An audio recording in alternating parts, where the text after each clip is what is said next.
This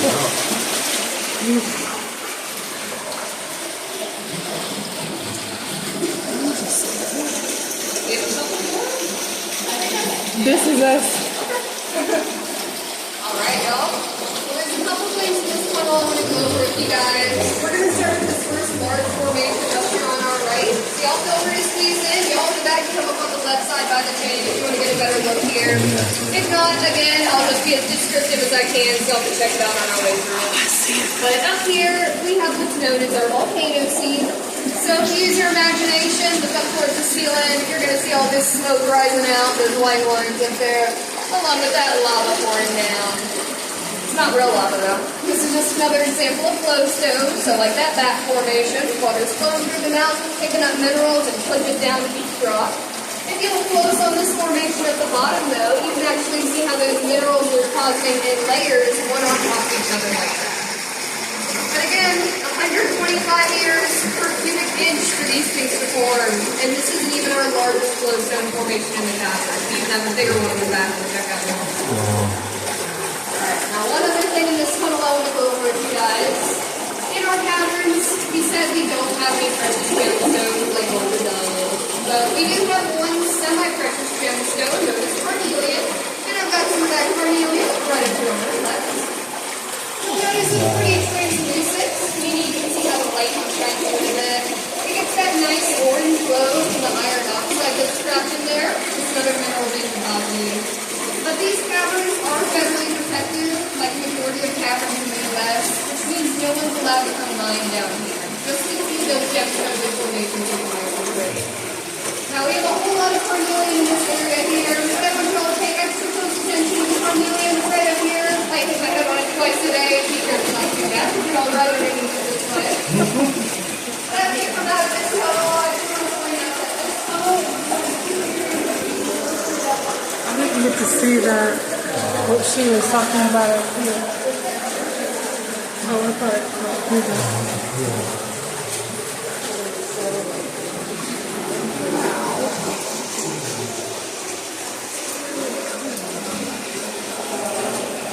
carnelian.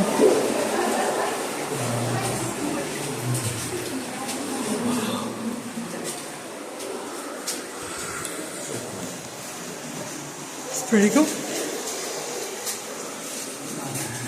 Alright. Now as we come in this next room, a lot of you already know this one I'm going to talk about. I've already talked about it a little bit, but if you guys take a look up towards the ceiling, you're going to see all these different shades and textures of green. This is actually all moss and algae that's just started to form over time since we put these light fixtures in. We got all that added heat, plus all the moisture that's already in here. So it's not native to our cavern, not supposed to be here in the slightest. It's just one of the many effects of us humans coming in here over time. But there's actually two different types of green you're going to see throughout these caverns. One being the moss and algae, usually around the ceiling or around those light fixtures. But another type of green is actually a mineral that's being deposited. Some of you might be a little familiar with it. It's what's known as copper. So, same as if you leave a penny out in the rain, it turns that green color, or how the Statue of Liberty turned green over time. That's just the oxidation of copper, what happens when it gets wet. Now, we don't have any copper in this room, but our next room is absolutely covered in it. So we're going to keep on going right this way here.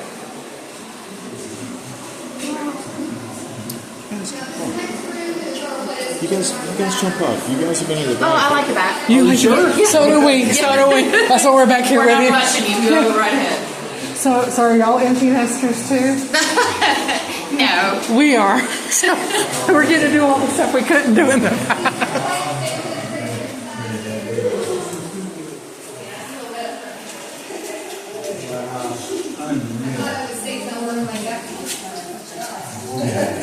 Oh wow! It just looks like it'd be all gushy and wet. Look at that. Put your hand in it. That's crazy. Alright, now a couple formations in here I want to talk about. I'm going to be as descriptive as I can, just in case anyone can't see anything. But we're going to start with that first formation on our left, right behind y'all here.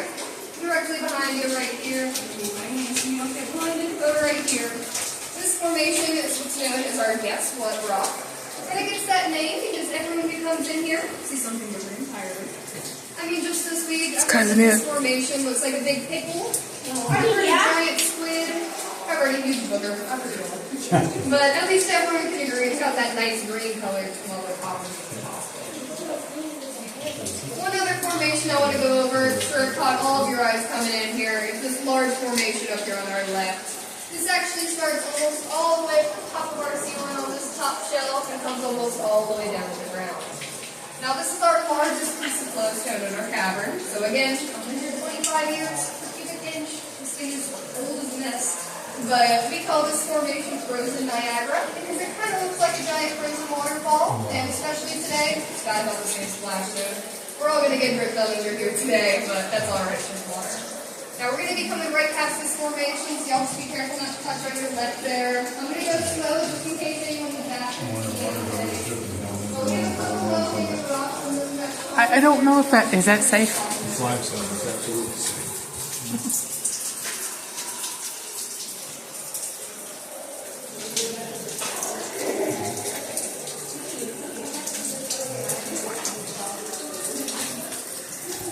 It's raining right here.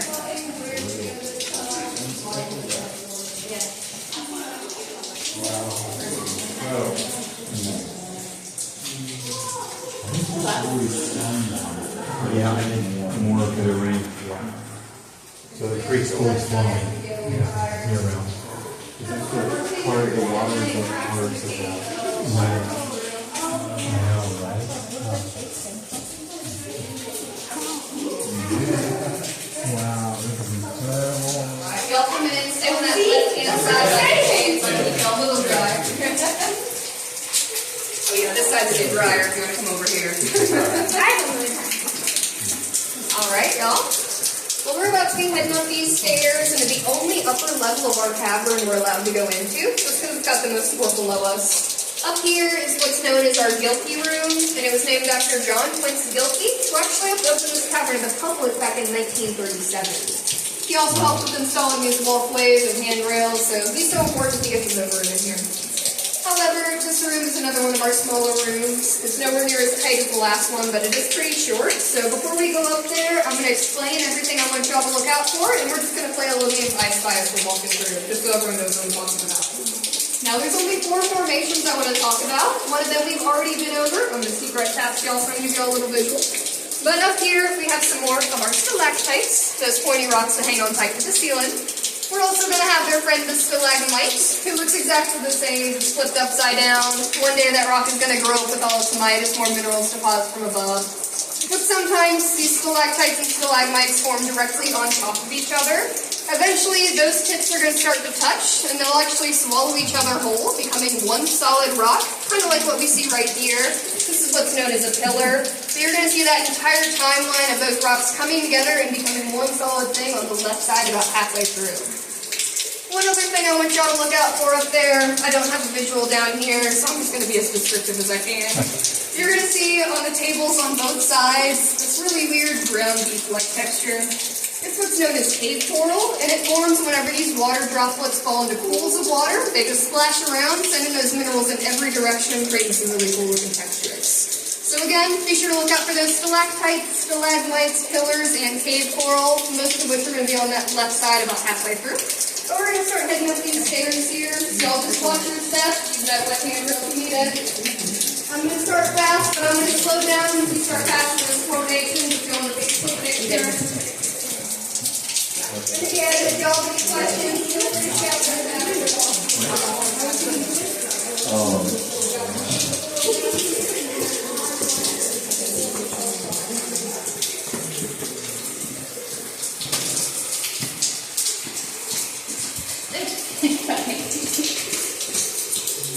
Why did I not think I was going to get wet? I don't know. Why did I think it was just going to be dry? Yeah, look at that. Wow, look at this. That is very good. Ground beef.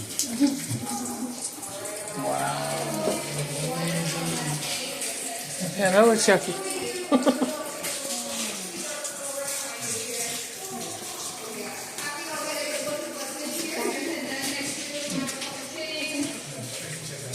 So they say Ellison stretches for 12 miles. Oh, wow. There you go.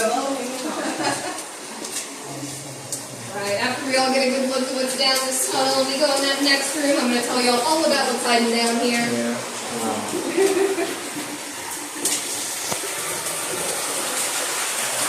No cave trolls, huh?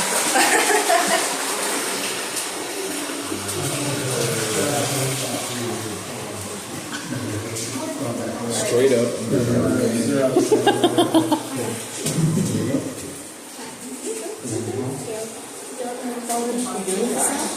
Feels good to get put on that.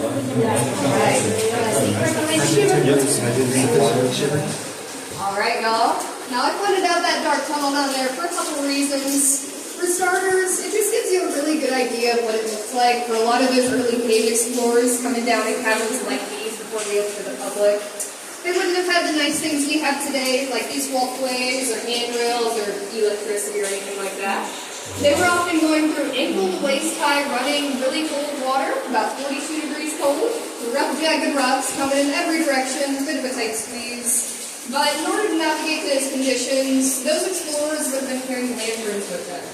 And those lanterns would be similar to one we have here, except wouldn't be electric. It would be oil wick, so it had a flame, kind of like a candle, only gave off like 5 gig light in each direction. Now, another reason I pointed out that dark tunnel is because I have a little bit of a story for you guys. I'll start by saying right now we're about 750 feet deep within our cavern. We know that dark tunnel down there goes another 750 feet because way back when, Thomas Edison actually sent some explorers down there. They were looking for a mineral known as lignite to help develop that electric light bulb, so again, oil with lanterns. But those explorers went all the way through there until they finally reached a dead-end wall. They sadly didn't see any other formations, no minerals being deposited. What y'all saw when I lit up that tunnel is what it looks like all the way down to the end. But since they were the first ones there, they decided to leave their mark, quite literally. They picked up a rock and they carved their names in that dead-end wall. So down there we have what's known as our signature rock. I'm not going to make us go through 750 feet of wet darkness to see if anything will signature, but we do have a really cool picture in the parking lot on that black-sided bathroom if you want to check that out. While we're back here, I do want to show you guys something. So I'm going to start by turning off some of these hallway lights. Y'all just stay where you are in this room while I get those lights.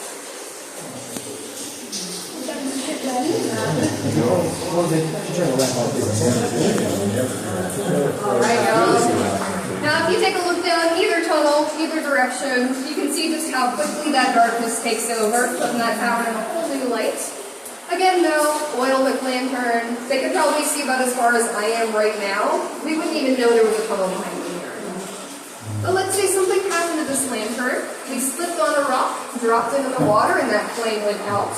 We would be plunged into 100% absence of light, also known as total darkness.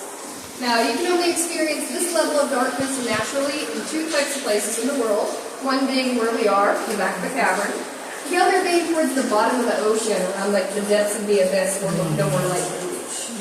Now, luckily for us, we chose the easier of the two, so we do get to experience this darkness today. But before we do, I just have a couple favors to ask. First, I want to make sure we're all standing super still, just so we don't risk getting our heads in the dark or anything like that. If you have any phones or watches, just make sure those screens are fully covered up, just so we can get that